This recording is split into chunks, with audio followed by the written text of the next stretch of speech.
इस वक्त यूरोप हो या एशिया, जापान हो या अमेरिका, सबके जहाज हॉर्मुज में फंसे पड़े हैं क्योंकि ईरान ने सबकी एंट्री जो ब्लॉक कर रखी है। इस वक्त वही जहाज हॉर्मुज से बाहर जा पा रहे जो ईरान के मित्र देश है या ईरान जिनकी इज्जत करता है। आप इस वीडियो में भी देख सकते हैं कि हॉर्मुज में कैसे जहाजों का मेला लगा है। एक रिपोर्ट के मुताबिक अभी भी इस इलाके में 2 से 3 हजार कार्गो शिप फंसे पड़े हैं जो सिर्फ इस इंतजार में है कि कब वे हॉर्मुज से बाहर निकलेंगे। लेकिन जैसे कि आप देख रहे हैं कि युद्ध रुकने का नाम नहीं ले रहा। ईरान बिना कोई शर्त बातचीत को तैयार ही नहीं, तो बहुत कम चांसेस है कि ये युद्ध फिलहाल के लिए रुकेगा।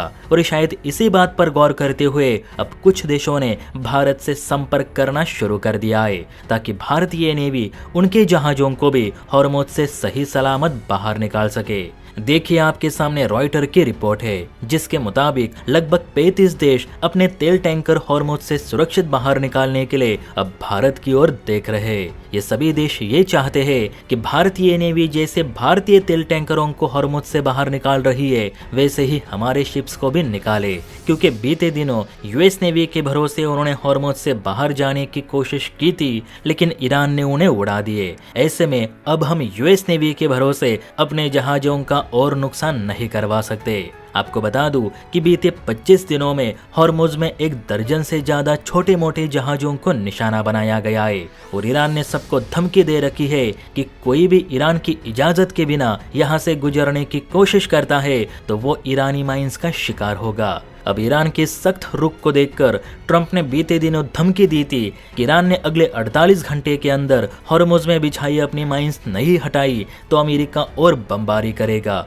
और ईरान के बचे कुचे ऊर्जा प्लांट को भी निशाना बनाएगा। अब ट्रंप द्वारा इतनी सख्त धमकी देने के बावजूद भी ईरान पीछे हटने को तैयार नहीं, ना ही समंदर में बिछाई अपनी माइंस हटाई। यानी अमेरिका सिर्फ बमबारी कर रहा है, किसी भी देश के जहाज को सुरक्षित निकाल नहीं पा रहा। यही कारण है कि अब ज्यादातर देश इंडियन नेवी की ओर उम्मीद लगाए बैठे हैं। आपको बता दूं कि भारत अपने 5 शिपिंग जहाज हॉर्मुज से बिना कोई खरोच वापस ले आया है, जिस वजह से आज भारत में तेल और गैस को लेकर अफरा तफरी का माहौल नहीं, जबकि अन्य भारतीय जहाज भी हॉर्मुज से धीरे धीरे बाहर निकल रहे, जिसे देख बाकी के देशों को भी ये भरोसा होने लगा है कि अमेरिका का तो पता नहीं लेकिन भारत जरूर हमारी मदद कर सकता है। अब देखने वाली बात यह है कि भारत को इन देशों की मदद करनी चाहिए या फिर अपने बाकी बचे जहाज जल्द से जल्द निकालने चाहिए, क्योंकि शिपिंग मंत्रालय के मुताबिक अभी भी भारत के 22 जहाज हॉर्मुज में खड़े हैं जिन्हें इंडियन नेवी निकालने में लगी हुई है।